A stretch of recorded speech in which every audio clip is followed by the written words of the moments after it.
this is Yusuf Azizullah.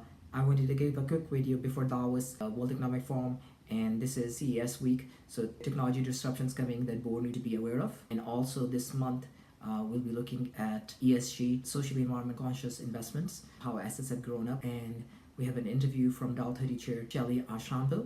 She sits on the board of Verizon and luxury retailer Nordstrom.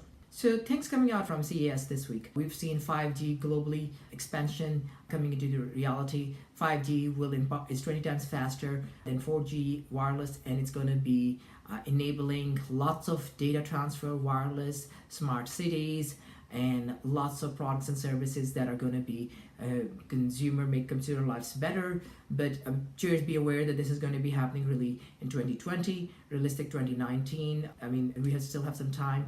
Other major thing has been virtual assistants, Amazon Alexa and Google Assistants. I did a video about a year and a half ago. We have some updates. Other thing, touchless systems from Google. That's a major push.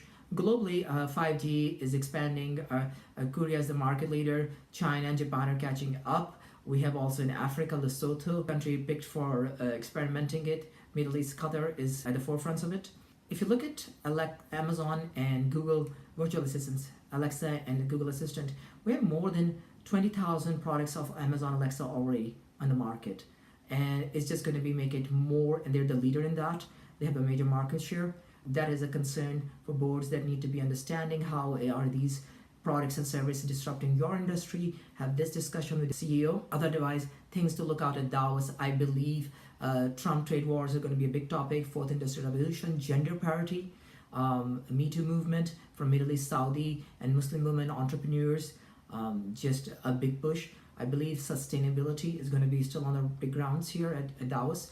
Pointers for Davos. Board chairs really need to have a discussion after Davos with their CEO. What are the new opportunities discovered, and how is the perception of our brand and product and services with these decision makers? That's really something to look out for Davos. Other than that, socially responsible assets by the buy side. They have been picking up assets even though President Trump walked out of the Paris climate change. US $104 invested has been going to ESG decision making.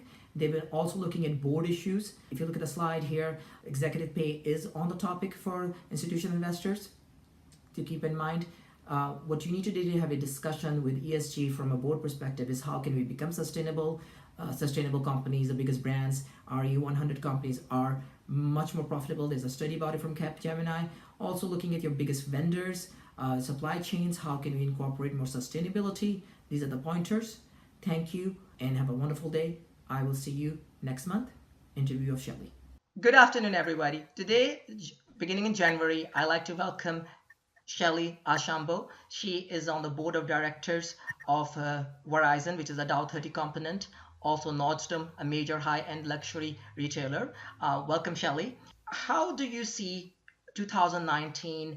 Its boards are planning, and what advice would you give us as the beginning of the year to think as we start 2019? Yes.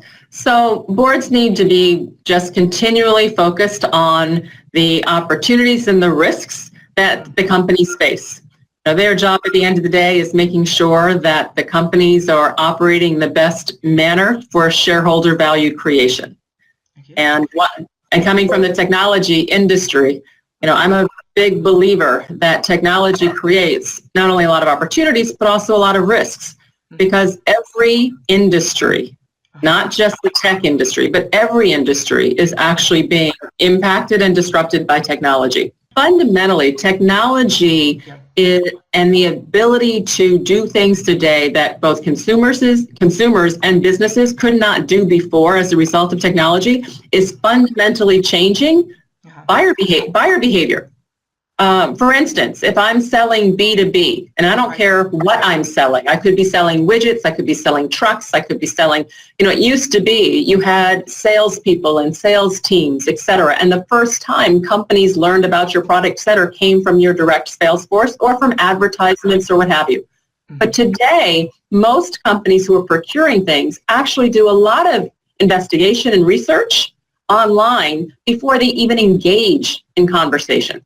So if you haven't done the right job of actually putting your brand value proposition, et cetera, out there, you don't even get the chance to have the conversation.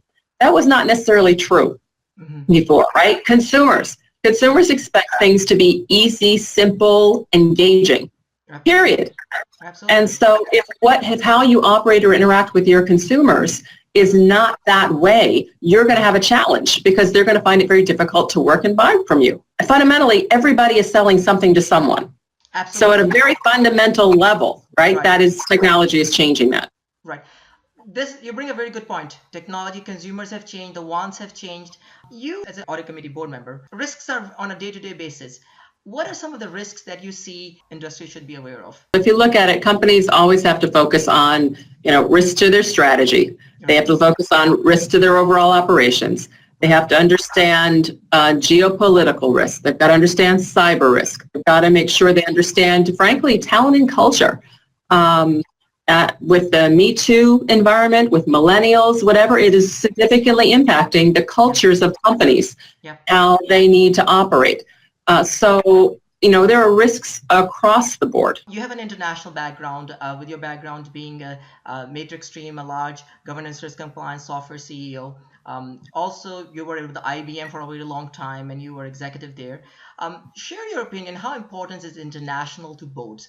To me, it's fundamental. We provide global board. We are in more than 50 countries. And to us, we see business as global. How do you see, why is international important at the board level? Yeah, because every company, whether you physically sell products and goods today, internationally or not, but every company, as soon as they get established, is in essence a global company because people can access information about your company, they can invest in your company, they can, right, all those things. So having an international strategy, which might be that you are not going to proactively go into those markets, but it's still an approach and a strategy. But you need to understand that whole global market opportunity because most of the opportunity today is actually outside of the U.S. Yeah, absolutely. Most of S&P 500 sales are more than 45% are coming from internationally. That's a very good point. Shellye, any other comments that you want to add for boards as they plan for this year? Any other thoughts you want to add? I think all boards are focused on how can they continue to improve their overall effectiveness.